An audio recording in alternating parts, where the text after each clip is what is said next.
My name is Mary Castillo and I'm a financial educator at the Credit Counseling Society. And what I love about my job is that I get to go into communities like newcomers groups, mental health, addictions groups. I also get to go into schools and universities to teach about financial wellness. Hi, I'm Christopherson. I'm a CPA and partner here at M&P in Saskatoon. We work with a lot of different businesses, individuals, and organizations, and really are focused on helping them achieve their operational and financial goals.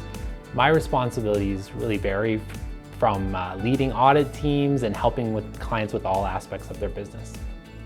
My name is Jessica Eberle. I am a personal lines team lead for our Regina offices for Hub International. Primarily, I work with about 13 brokers. I support them and kind of help them out with whatever they need.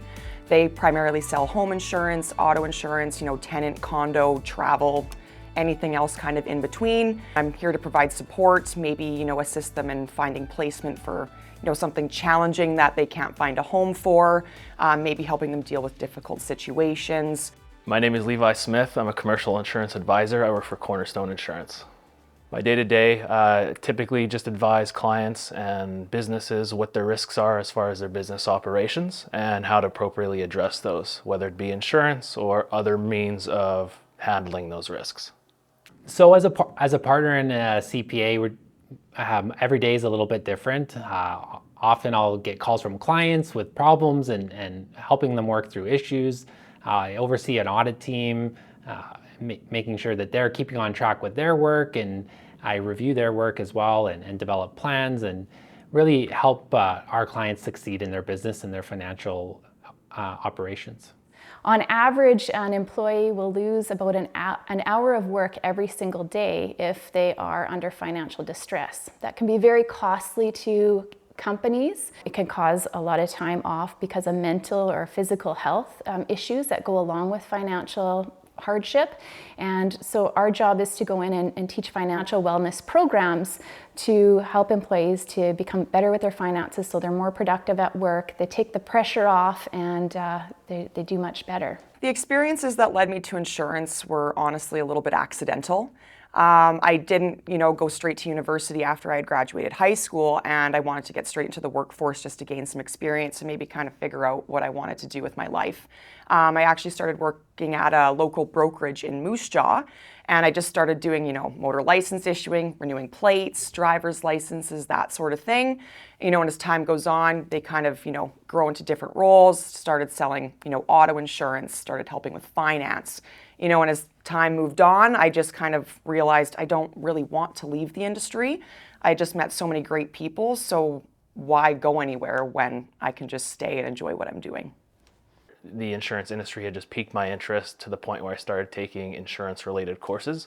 So for someone looking to get into it, you could start with an administrative course or a Bachelor of Commerce, or you could jump right into the workforce and take some insurance-related courses. You can still work anywhere.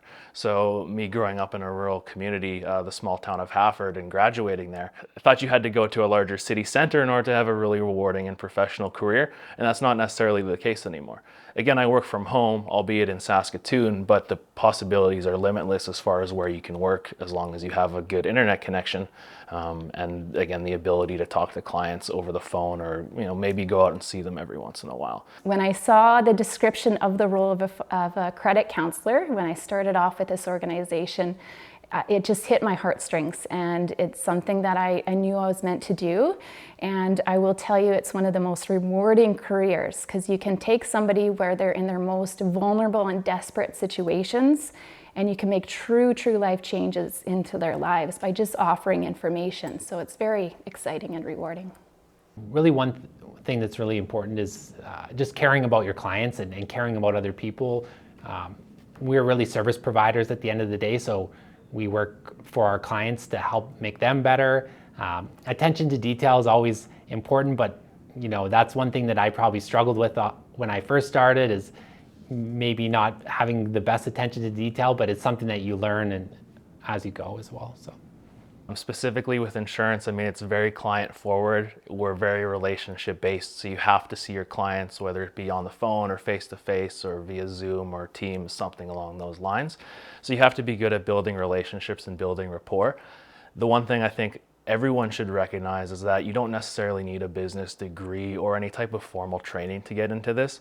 So everything that I've learned in my career has been on the job through insurance-related training. So the 2 designations that I have and some of the other ones I'm working on right now have all been taken in my spare time, which is difficult to commit to. But again, you get to immediately apply what you learn in your day-to-day life while on the job. You know, a lot of employers in the industry want you to be educated, where they'll maybe help you pay for some of those classes. And, you know, starting as an admin in the insurance industry has led them into, you know, human resources and, you know, working with the business that way. So really, it's like the employers in the industry want to help you be educated and get you where you want to go, as well as keep you in the industry. I would say if you're considering or if you're interested in finance or accounting, you know, don't discount it. Give it a try. Once you get into it a bit further, you find the things you really like about it. On the surface, there might be a lot of things you're not interested in, but give it a full try. If you're going to go into a career of any sort, dive into your soul and figure out what you love to do, and then just find that job that interests you in that area. So again, for me, I just wanted to help people, and that's all I knew. And so by diving into that and looking at what options were available, it led me into a career that is intensely rewarding. The insurance industry, you can walk in right off the street and make a career for yourself, which is essentially what I did. You know, I couldn't afford to go to university, and I've truly never looked back. So just keep an open mind. Like, you don't need to have a degree or a diploma to, you know, be super successful within the industry. And I just want people to know that, truly, there is something for you no matter what you want to do.